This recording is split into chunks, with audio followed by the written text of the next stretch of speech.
To all distinguished guests, leaders, teachers, and students present, good evening, everyone. Today we gather here at the Music Hall of the School of Arts, Renmin University of China. We are here today for a themed event, and our topic today is a brief discussion on Buddhist art and the relationship between Eastern and Western cultural exchange. Today, we are truly honored to welcome Dean Fang of the School of Arts, Renmin University of China. Hello, Dean Fang. Welcome. We are also privileged to invite Director Zhang of the Buddhist Art Research Institute, Renmin University of China. Welcome. Before we begin the event, we would like to invite Dean Ding to our main stage to give remarks for today's event and introduce our keynote speaker. Thank you.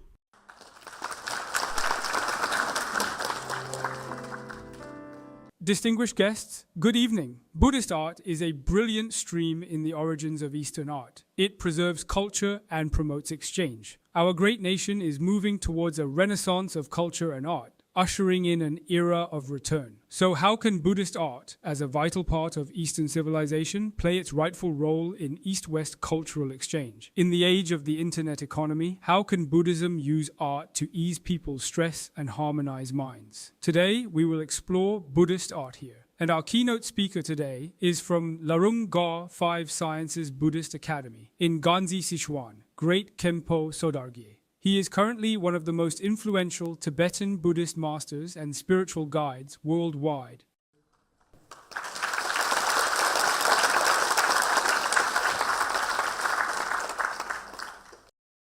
Today we have a special segment. I know that on September 25th this year, our School of Arts established the Chinese Buddhist Art Research Institute. The main work of this research institute is to make Buddhist art and academic research a central focus. Today, all the students, guests, and teachers present will witness a special moment. Dean Ding will present to Khenpo Sodargye the certificate of Honorary Research Fellow of the Chinese Buddhist Art Research Institute. We invite Khenpo Sodargye to the stage. Thank you.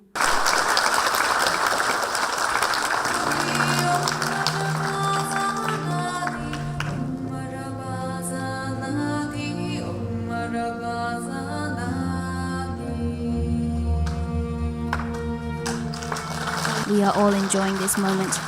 We hope that in the future, Khenpo Sodargye will collaborate with professors and scholars at Renmin University to jointly explore Buddhist art and promote Buddhist culture, fostering the integration, promotion, revival, and preservation of Buddhist culture. Thank you.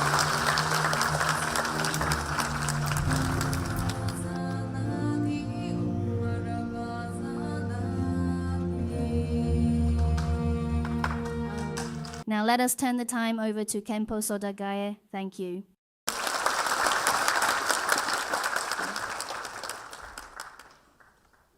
First of all, my heartfelt gratitude to Dean Ding of the School of Arts, Renmin University, Director Zhang, and everyone else for awarding me this honorary certificate as an Art Research Fellow. I'm especially grateful and also very happy. Just now, we visited the School of Arts, the Buddhist Research Institute, the Oriental Art Research Institute, and the Buddhist Art Research Institute, as well as the Renaissance Research Institute, among others. This is truly meaningful. What makes me happy is that art should be indispensable for all humankind. But in today's era, so-called art has changed somewhat in many aspects. Therefore, it is very necessary for us to use Buddhism, traditional culture, the Renaissance, and other approaches to convey the positive energy of art so that many people can truly return to nature and to a state of inner tranquility. In this way, I think we will rediscover the true concept of art and the true values of art. Today, for me to speak on Buddhist art at the School of Arts may not be very fitting because I am not an art scholar, let alone an art professional or artist. So here, I can only say I am showing off my meager skills before the master. Also, just now, because I have recently been undergoing medical checkups at the hospital, I was under general anesthesia at noon today and just asked for leave to come here. Because of time constraints for this event, I still feel a bit lightheaded right now, as if I'm walking on clouds. So my thoughts today might be a bit fragmented. Maybe this is also a kind of performance art. In any case, I'd like to share some brief thoughts about Buddhist art and some ideas about the exchange between Eastern and Western cultures. I think so-called art truly requires a very tranquil, gentle state of mind. But nowadays, in the 21st century, whether Easterners or Westerners, everyone is moving extremely fast. Many people have no time to slow down. As a result, art may very likely face discontinuity. This is one concern. Also, I think no matter what kind of art, most art's origins or roots have a certain relationship with the world's religions. They are inseparable from religion. And I also feel that Buddhism plays a major role in this, especially whether in Tibet, in Han regions, or in our Eastern cultures, it should have its own special charm. At such times, we may also worry about the discontinuity of Buddhist art in the future. On this topic today, many young scholars and expert teachers perhaps not only know the current situation, but also recognize that whether it is a cultural renaissance or an artistic renaissance, we should shoulder our own responsibilities to some extent, and in some sense, we should all work together to save our era from the current crisis. From this perspective, I think art today may also face some crises in a certain sense due to the decline in people's hearts. As we all know, Western civilization is expanding, and in the process of global modernization, human society as a whole is undergoing tremendous changes. Especially in terms of material civilization, we have achieved brilliant results.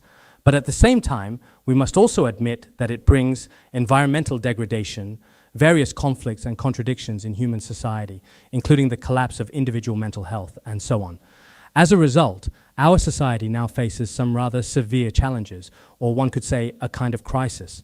I once read a statement from an international organization that said, humanity in the 21st century must either choose to come together globally to save the crisis and reverse the current crisis, or else we will all fall into a vicious cycle of environmental destruction and social disintegration. Actually, this statement, in some sense, is not hard for us to understand. Many people have very different attitudes toward ancient culture versus modern culture. There is a very distinct contrast in the degree of importance they place on them. The main reason, in my opinion, is that much of Western civilization brings both benefits and harms. What are the harms? Many people in the West advocate. What do they advocate? Individualism and anthropocentrism. Individualism means only caring about oneself, and through it, the binary oppositions in society of all kinds become very obvious. This everyone should also understand clearly. Many people in the East believe that when they have money and various capabilities, they send their children to study in the West. Actually, this is a good thing. On one hand, their horizons may be broadened. They learn more scientific and technological knowledge. But on the other hand, in much of Western culture, what they learn is centered on the individual. When they return, they may not be particularly filial to their parents. Originally, in Confucian thought, we have an education about filial piety to parents, but after children spend a long time in the West, what they learn is only the individual. They must forge a very strong will, but at such times, they will particularly neglect their friends and family, their parents, including even their own children. Under such a concept, there are both benefits and drawbacks. Because this personal doctrine is at odds with human society on some levels, it is not harmonious, not peaceful, and causes all kinds of conflicts. This involves not only social issues, family issues, but also personal emotional issues. Many Westerners' emotional patterns and their relationship patterns with parents after arriving here change dramatically. Perhaps many of your children go to the West happily and learn well, but as they study, after a period of time when they return, their mindset is completely, in some sense, influenced by various Western ideas. After this, will they be filial to you in the future? This is one of my concerns. The second issue is that what Western civilization mainly advocates now is anthropocentrism. At such times, they neglect our friends around us and the animal world. Sometimes I see that when human technology becomes more and more advanced, when people have money and power, they may eat all kinds of animal meat. Our mouths are actually the largest slaughterhouse for all kinds of animals, and our stomachs can be said to be the largest graveyard for. Who knows how many sentient beings' lives we have taken in this stomach during our lifetime, including our momentary oral cravings. This is a trampling on animals. Another thing is that for the benefit of humanity itself, we can say that now the destruction and damage to nature have reached an extreme degree. It can also be said that since ancient times, humanity has probably never been as severe as in our current era. There is a scientist named Scheller who said, "Our technology now is changing with each passing day. It should be said it is constantly developing, but this technology is still blind to humanity itself. It has not illuminated us."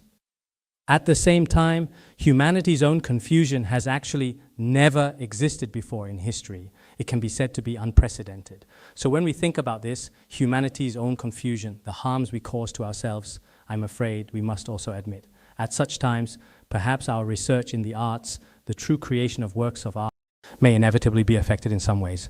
So many scholars also believe that perhaps this era is the best era because in human history there has never been such a dazzling array of various products displayed before us. But maybe our era is also the worst. It can be said to be a terminal era because human desire has never been as strong as in people of this current era. Now, the sense of satisfaction that each of us obtains is almost negligible. In this era, we may transform people's mentality through art, transform many people's behaviors. This is actually very necessary. Another thing I'd like to mention is that so-called art, everyone knows very clearly, it relies on an extremely subtle state of mind to be created. But I'm rather worried that people now are quite restless. Many people produce artistic products in a very short time, emphasizing efficiency more than quality. So for you who are doing art research, you definitely have good research in this area. In the places I've seen and been to, some young people truly treat art as their life. No matter what product they make, they use their life to make it, very joyfully. They have a kind of joy, a kind of happiness in their hearts as they work. But there are also some who think, no matter what, if I don't do this work, someone else will. And others have a kind of falseness, a manifestation of ugliness and evil. I'm afraid many people now also can't tell. After this, some people in a very short time produce numerous products, including cartoons, video games, movies, and television. Many are made in a very short time. In the process of making, the thought may be rather rough. For this reason, after these products come out, they don't last very long. We can see that many artworks now, from the 1980s and 1990s of the last century until now, continuously have never been forgotten in people's minds. Such artworks are not especially numerous. There are some, but not many. By comparison, with ancient culture, things left behind for hundreds, thousands, 10,000 years, they have been passed down and can be said to spread to all directions. Such products, up to now, still appear vividly before people's eyes, and their value never declines. What is the reason? Actually, I think many ancient people, no matter what kind of art they did, they had a particularly pure mind. They were very, very focused. When working with a focused mind, this should produce very good results. I've been to some places in Japan. They have some culture and art, including cooking or making any product. They completely treat it as a lifelong career. They do one thing for decades, and even if they can't finish it in this lifetime, they let others do it in the next life. Such works of art are often called craftsmanship spirit. There are various kinds. Compared with the works of many young people now, there really is a very, very big difference. So in this way, my second thought is this. You who do art all know this very clearly, but Buddhist art, it can be said in a certain sense, very much emphasizes adjusting our mindset, taming our own minds, purifying our intentions. In such a state of mind, to work, to make effort, the effects are completely different. You who are present should all know this. The world's great works all have religious backgrounds. The more prosperous religion is in a place, the richer the artworks are. Including going to Europe, whether it's Italy or France, etc., their works indeed have a great degree of meticulousness, different from some places. I went to Notre-Dame Cathedral in Paris. Notre-Dame Cathedral should be 600 or 700 years old by now. During its construction, there are different historical accounts, but actually, it took at least around 180 years to build. Perhaps none of our buildings would take that long. In my lifetime, 5 years, 6 years, 7 years, if it really doesn't work, I can't wait. I have this habit too. When building temples at our Buddhist Institute, you must find a way to complete it within 2 years.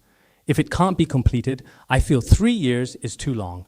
But some people's construction time is not like this, including the Leshan giant Buddha. Actually, it took 3 generations. I once wrote a Tibetan introduction about the Leshan giant Buddha. It took 3 generations. There was a master named Haitong. After he worked on it, it seems after the entire Buddha's head was completed, he passed away. Then his disciples continued, and then another person came. 3 generations of people to complete one entire Buddha statue. Now some projects, maybe within 5 or 6 years, no matter what, everyone just completes them perfunctorily. So modern people's restlessness is different from ancient people. But ancient people, they completely had a certain habit. But this habit, I think, has a certain relationship with religion, whether it's the works left behind in Mayan culture or ancient Greek civilization or India, Tibet or Han regions in China. Art with religious backgrounds in many places should be preserved for a very long time. When we go to some places, we can feel that behind these, there should be a very pure mind. This can be said to be history's gift to us. Just now, at the Buddhist Research Institute, many ideas and concepts of the Belt and Road, actually everyone is very clear about this. The Belt and Road is actually also called the Silk Road. The Silk Road, internationally, should be the largest commercial corridor. It's also a trade route, but at the same time, generation after generation of China's great monks passed through 65 countries. It was a journey from east to west to seek scriptures. That is to say, starting from Emperor Ming of Han, who dispatched many to seek scriptures in the west, continuing through the Tang dynasty and afterward, including, for example, Faxian, Jushixing, Jufalan, Tang Xuanzang, Kumarajva, etc., many of these great masters. They traveled back and forth seeking scriptures, a cultural journey, a cultural path. Through it, we can also see Buddhist culture transmitted from India to various countries, including present-day Myanmar, Cambodia, as well as Yunnan region, many countries. They have now become completely Buddhist nations where all people believe in the religion. So this culture, it can be said to be a cultural exchange and also an exchange of Buddhist thought. But behind it, there is such an invisible force. But this invisible force, perhaps many of you artists, can represent it as a kind of symbol to display to people. How should we originally understand Buddhist art? Actually, the 84,000 Dharma gates proclaimed by the Buddha are as vast as the ocean. If ordinary people want to understand directly, there is a certain degree of difficulty. So through the method of art, it can use a kind of written expression, or it can, in another way, including our current painting, display to us in many ways. But when displaying to us, ordinary people can also easily and completely understand the profound meaning within. Perhaps many of you present have also visited some temples. I think when you go to temples, actually temples should be called a paradise of art. It's not because I'm a monk that I'm praising this, but you can go and understand. First, when you see the temple, the environment where it's situated, for artists, it should be very longed for and admired, because after arriving, you may find birds singing, flowers fragrant, mountains green, waters beautiful. The entire nature brings you a special force. Arriving at the entire institute, seeing its resplendent golden roofs and Dharma banners, or its entire external architecture. Actually, it's a kind of architectural art. An architectural art, including in Han regions, including in Tibet, in many places, after arriving there, there should be many things worth our seeking, flavors and feelings that now we probably cannot find at all. When you enter the Buddha hall, you may see individual, extremely exquisite and majestic Buddha statues. Actually, these exquisite and majestic Buddha statues, in some places, they represent different sculptures, different carvings, or they are sculptures, many different kinds. Some people see these Buddha statues very majestic, peaceful, dignified. At such times, some naturally shed tears. Some also have eyes brimming with tears, very devout. Some pray directly before the Buddha statues. Also, on the walls and doors of our temples, there are many diagrams of the 6 realms of samsara, various different Thangkas and paintings. These diagrams of the 6 realms are very exquisite, displaying to worldly people a principle of pursuing good and abandoning evil, naturally conveying this to you. Also, I sometimes think after you go to temples, especially in our Tibetan Buddhism, there are many monks chanting scriptures. When chanting scriptures, actually some chanting including in Han Buddhist temples, morning and evening services also have very good chanting. These chants, including your music academy and some rhythms and charms of music, they should all be completely applicable. When I was young, I learned a final auspicious verse. This auspicious verse, the teacher who taught me was very strict, but I couldn't learn it. It was just 4 sentences. But how to cadence, how to chant, this is it is completely compatible with much current art. And the symbols it marks are especially wonderful. Also, I don't know if you've seen in Tibetan Buddhism, there are some chants equivalent to having a kind of large ensemble striking musical instruments. Some strike drums, some strike cymbals, and blow conch shells with large and small many instruments used at the same time. If we change perspective, actually their requirements are very strict. It should be displaying a natural through sound to let the affliction, suffering, and various negative emotions in our minds be removed through this. This is also a method. It can also be said in this way from sound. So I'm thinking, first, many young people, when necessary in the future, should look at some things done in temples, although these are traditions of ancient people, but with some sounds and some charms in current society.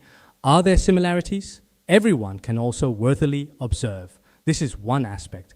Another aspect is I'd like to briefly introduce to everyone Tibetan Thangka paintings.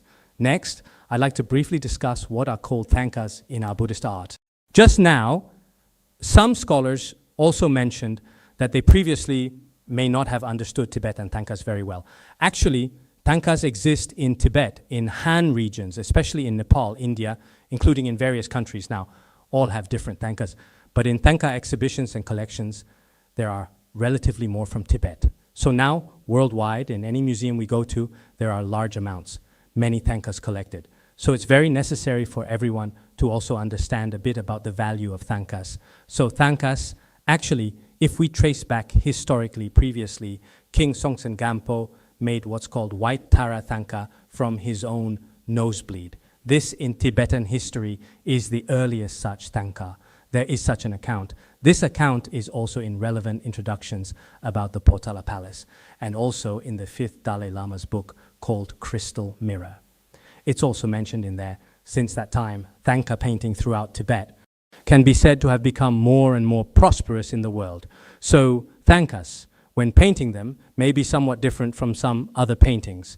The materials for painting them use gold, silver, agate, vermilion, including coral, turquoise, amber, the 7 precious substances as main materials, especially precious natural materials.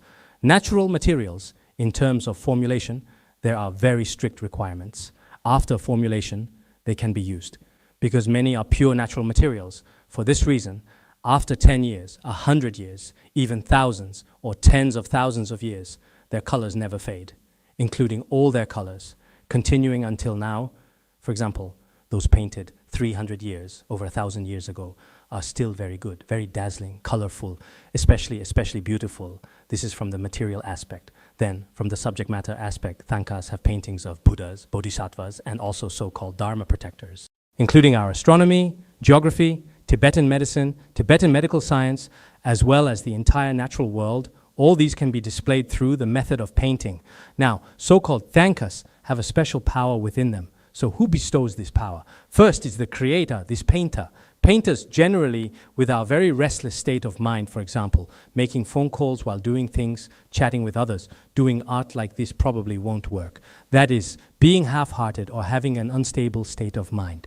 I once went to a place that paints Thangkas, but those young people didn't paint well.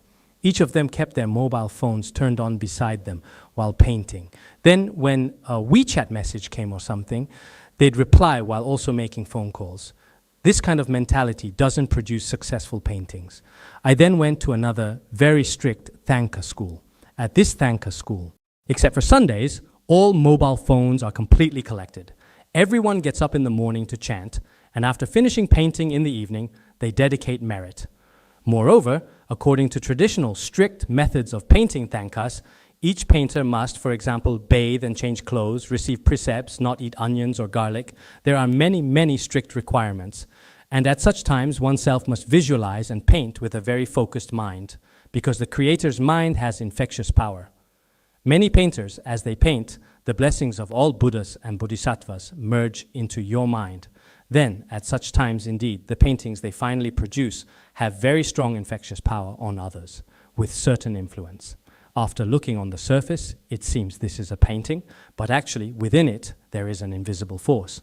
We also said before, painting has a kind of spirit and charm. Some have spirit but no charm. Some have charm but no technique. And it's very much related to the state of mind of the person painting the Thangka. That is to say, everyone often can also see actually much of the West's, whether oil paintings or other cartoons, look especially realistic, very authentic. But it seems after looking this kind of invisible feeling, sometimes I can't figure it out. I went to the British Museum. It has over 80 million various collections from different Eastern and Western parts of the world. But some of the Eastern ones within, especially many of our Eastern paintings and many Eastern works, indeed within them, what we Buddhists call blessing power, a kind of force, including when we see the Mogao caves in Dunhuang. Inside the Mogao caves treasure such a large amount, it should be said at that time, from several countries, including India and many surrounding countries. Works of different cultures are inside. Every mural inside, when displayed, actually some state of mind of the creators at that time can be seen. Previously, wasn't it Confucius's teacher who asked him to paint? After he painted for a while, this teacher said, "It's okay now." Then he said, "No, I haven't found its spirit yet." Then after a while, he said, "Now you found the spirit, you can stop now." He said, "I still can't. I haven't found the technique yet." Then after a while, he said, "You've now found the technique. You can stop now." He said, "No, I don't know the author's thought yet." Finally, after another period, he said, "I've now discovered that the author of this painting is probably King Wen of Zhou. He was of tall and sturdy build, such and such characteristics, etc." He described it. Later, his teacher was very pleased, saying, "Indeed it is so. There was such history at that time. I think many of our current painters actually indeed paint with their lives." And very deeply penetrating people's hearts, extremely meticulous. Through such a particularly pure state, the paintings, painted or carved works, or any such creation should be, if future generations after 10 years, 100 years, 1,000 years, 10,000 years, leave these behind, it should be said they are very valuable with power. So every time we see some Thangkas, including yesterday, I saw someone a while ago when we had an exhibition at our Grand Theatre. There was a Thangka by someone named Namkajie, paintings of Shakyamuni Buddha and Tara. After I saw it, I myself also, especially like Thangkas, and also like other Buddha statues, I often commission Buddha statues with very high standards. One requirement is that its proportions and measurements must be standard and also painted especially majestically. Only if it's like this can it be reproduced, can many be made meaningful to others and meaningful to oneself. So among those present today, perhaps some are interested in Buddhism and have faith, some don't. But regardless, we can treat it as a kind of artwork. So for this artwork, besides the work itself, does it have a kind of expressive power? There should be its creative thought, the invisible power behind it. If it doesn't have this, if it's completely modernized, then it's probably not very reasonable. Previously, there was someone named Liang Sicheng, also a very remarkable modern historian. His thought was, he felt that including at that time many in Beijing with ancient architectural characteristics, throughout his life he always wanted to protect them, but later many of his wishes were not realized. Looking at it now, it's indeed very regrettable. Now in our major cities, it seems every building is like stacked bricks, no special characteristics. Like before, Jiangnan had Jiangnan style, Northeast had Northeast style, Beijing had Beijing style. Many ancient buildings were very worthy of commemoration. And recalling history, one could say they are endlessly memorable, thought-provoking. But now indeed, in this aspect, much has been lost.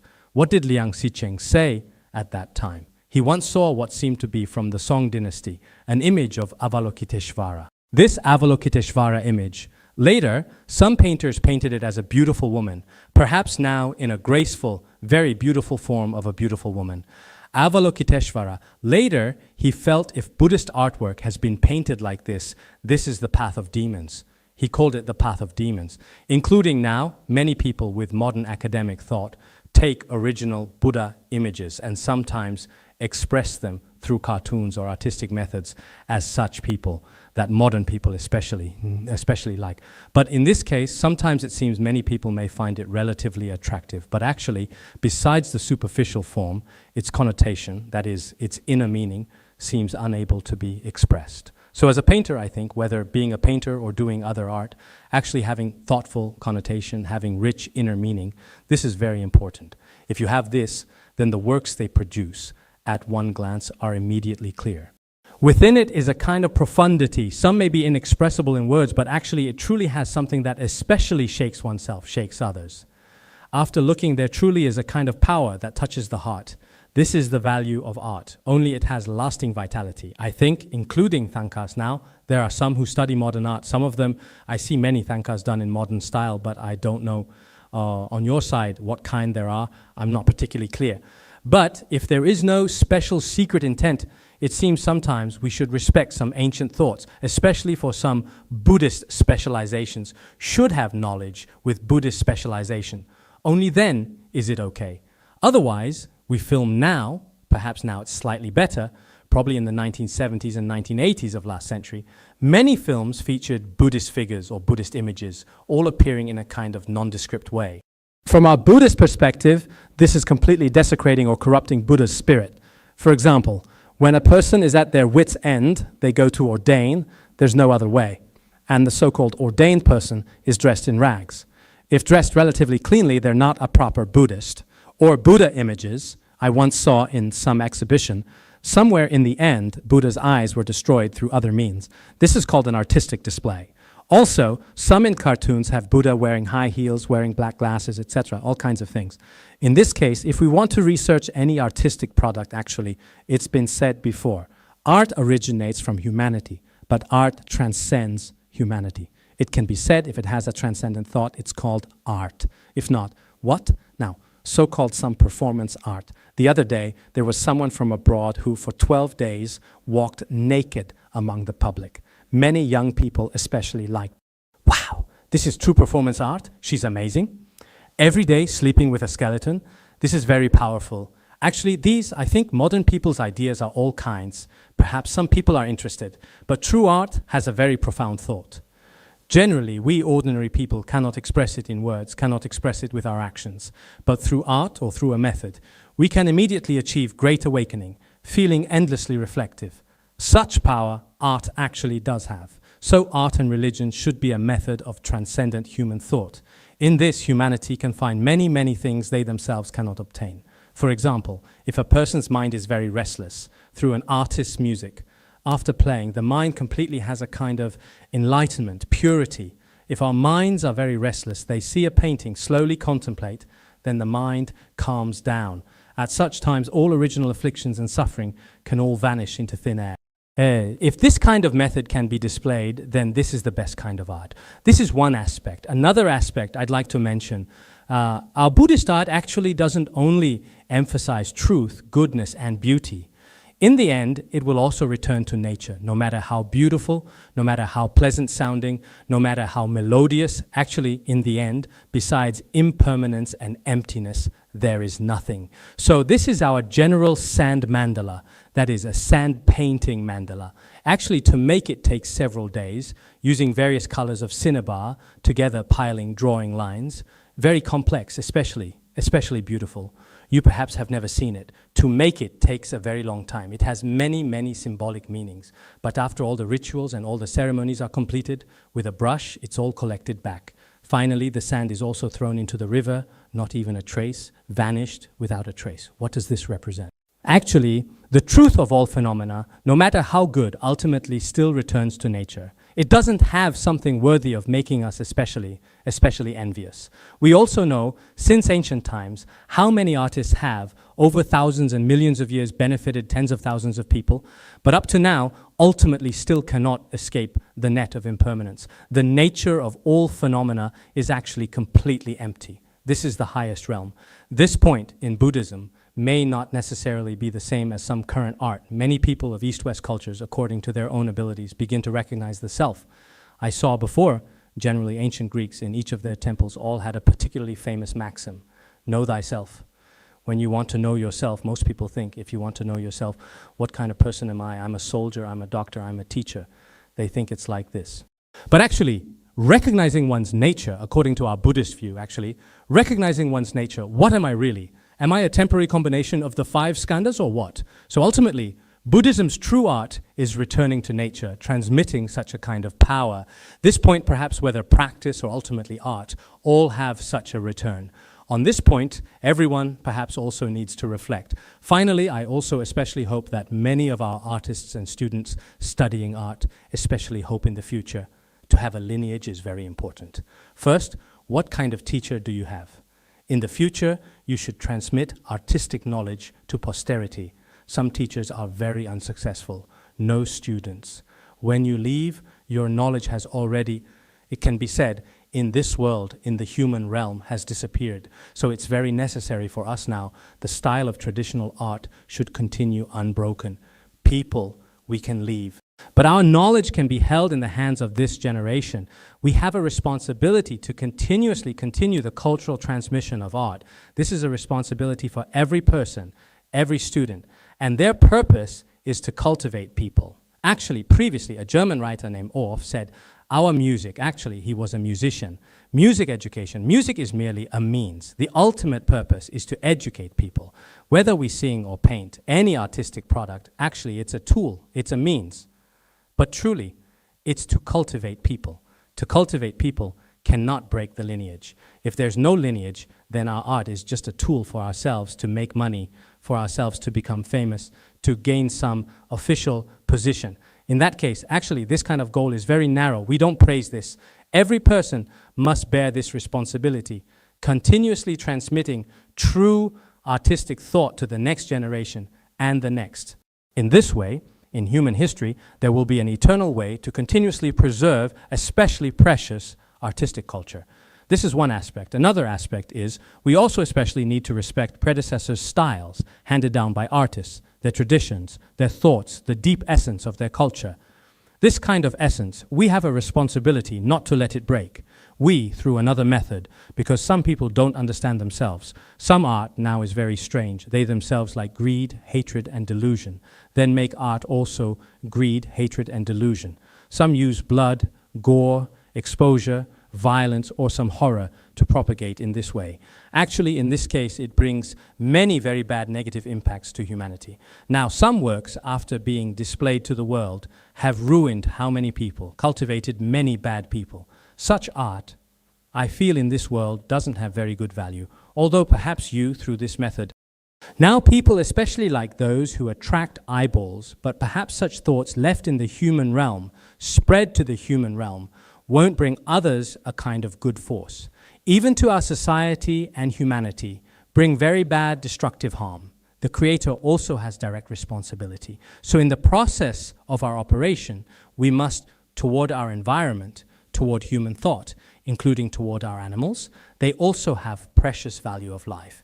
To have behavior responsible to them, this is very important. I finally say one thing. So-called art perhaps needs a kind of talent, also needs what modern people call technique. Previously, it was art. Now, in some sense, it's also called a kind of technique. But actually, most importantly, we still need our own inner mind. If our inner mind is especially pure, any product they create will perhaps be very, very meaningful. Of course, now, our market audience, some are relatively restless.